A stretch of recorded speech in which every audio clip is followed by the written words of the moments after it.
Sir, ನಟ ಕಮಲ್ ಹಾಸನ್ ಅವರ ಒಂದು ಹೇಳಿಕೆ ಬಹಳಷ್ಟು ಚರ್ಚೆಗಳು ಆಗ್ತಾ ಇದೆ. ಕೇಳಕ್ಕೆ ಬಂದಿದ್ದೀರಾ? ಒಂದ್ ಕಡೆ ಅವರು ಕ್ಷಮೆ ಕೇಳೋದಿಲ್ಲ ಅನ್ನುವಂಥದ್ದು, ಇನ್ನೊಂದು ಕಡೆ ಕನ್ನಡದಲ್ಲಿ ಈ ಬಗ್ಗೆ ಕ್ಷಮೆ ಕೇಳಲೇಬೇಕು ಅಂತ ಒತ್ತಾಯ ಕೂಡ ಆಗ್ತಾ ಇದೆ. ಆಕ್ಟರ್ ಆಗಿ ಈ ರೀತಿ ಭಾಷೆಯ ಬಗ್ಗೆ ಅವಹೇಳನಕಾರಿಯಾಗಿ ಮಾತಾಡೋದು ಎಷ್ಟು ಮಟ್ಟಿಗೆ ಸರಿ? ಗೊತ್ತಿಲ್ಲ, ಅದನ್ನು ಅವಹೇಳನಕಾರಿ ಅಂತ ನಾವು ಅಂದ್ಕೊಂಡ್ರೆ ಅಂದ್ಕೊಂಡಂಗೆ.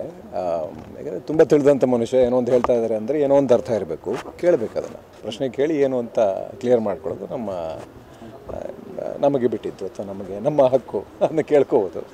ಹಂಗಂತ ಅಂದ್ಬಿಟ್ಟು ಅದನ್ನು ಅಷ್ಟೊಂದು ಭಾವುಕವಾಗಿ ನೋಡೋ ಅವಶ್ಯಕತೆ ಇಲ್ಲ ಅಂತ ನನಗೆ ಅನಿಸುತ್ತೆ. ಯಾಕಂದರೆ ಎಲ್ಲ ಭಾಷೆಗಳು ಎಲ್ಲಿಂದನೋ ಹೊರಟು ಬಂದಿರ್ತವೆ. ಸೊ ಹಂಗಂತ ಅಂದ್ಬಿಟ್ಟು ಒಂದು ಭಾಷೆ ಮೇಲೂ ಒಂದು ಭಾಷೆ ಕೀಳು ಅಂತ ಆಗ್ಬಿಡಲ್ವಲ್ಲ. ಕನ್ನಡವೂ ಎಲ್ಲಿಂದನೋ ಹೊರಟು ಬಂದಿದೆ, ತಮಿಳು ಎಲ್ಲಿಂದನೋ ಹೊರಟು ಬಂದಿದೆ. ಇದರಿಂದ ಅದು ಹುಟ್ಟುಬಿಡ್ತು ಅನ್ನೋದಕ್ಕೆ ಈಗ ನನ್ನ ತಾಯಿ ಹೊಟ್ಟೆಯಿಂದ ನಾನು ಹುಟ್ಟಿದೆ ಅಂದರೆ ನನಗೋ ನನ್ನ ತಾಯಿಗೂ ಅವಮಾನ ಅಲ್ವಲ್ಲ, ಯಾರಿಗೂ ಅವಮಾನ ಅಲ್ಲ ಅದು.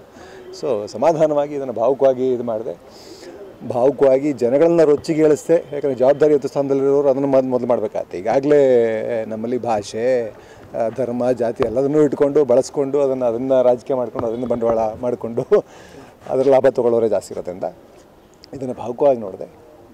ಭಾಷೆಯನ್ನು ಭಾಷೆಯಾಗಿ ಪರಿಗಣಿಸಿ ಒಬ್ಬ ತಿಳಿದ ಮನುಷ್ಯ ಏನು ಹೇಳ್ತಾ ಇದ್ದಾರೆ ಅಂದರೆ ಏನು ಅಂತ ಕೇಳಿ ಅದನ್ನು ಅರ್ಥ ಮಾಡ್ಕೊಳ್ಳೋದು ಮುಖ್ಯ. ಯಾಕಂತೇಳಿ ಸರ್, ಅವರು ಹೇಳಿದ್ದು ಸ್ಪಷ್ಟವಾಗಿದೆ, ತಮಿಳಿನಿಂದ ಕನ್ನಡ ಬಂದಿದೆ ಅವರು ಸ್ಟೇಟ್ಮೆಂಟ್ ಮಾಡಿ. ಅದರಿಂದ ಯಾವುದಕ್ಕೆ ಅವಮಾನ ಆದಂಗೆ ಆಯಿತು? ಯಾರಿಗೂ ಅವಮಾನ ಆದಂಗೆ ಆಗಲಿವಲ್ಲ, ಬಂದಿದ್ದರೆ ಸರಿ.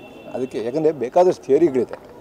ಒಂದೊಂದು ಭಾಷೆನೂ ಎಲ್ಲಿಂದ ಬಂತು ಅಂತ ಯಾವುದೂ ನಿಮಗೆ ನಿಖರವಾದ ಮಾಹಿತಿಗಳೆಲ್ಲೂ ಸಿಕ್ಕೋದಿಲ್ಲ. ಇದು ಸಂಶೋಧನೆಗಳು ಇನ್ನೂ ನಡೀತಾನೆ ಇವೆ, ಎಲ್ಲಿಂದ ಬಂತು ಅಂತ ಅಂದ್ಬಿಟ್ಟು.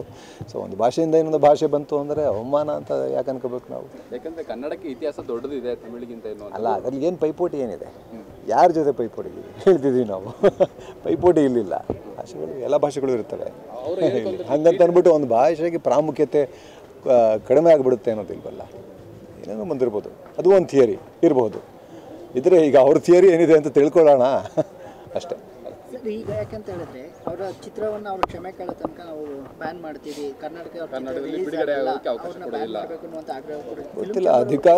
ಅಧಿಕಾರದಲ್ಲಿರೋರು ಏನು ಹೇಳ್ತಾರೋ ಅದು ನಡೆಯುತ್ತೆ, ಅದು ಮಾಡ್ತಾ ಇರ್ತಾರೆ.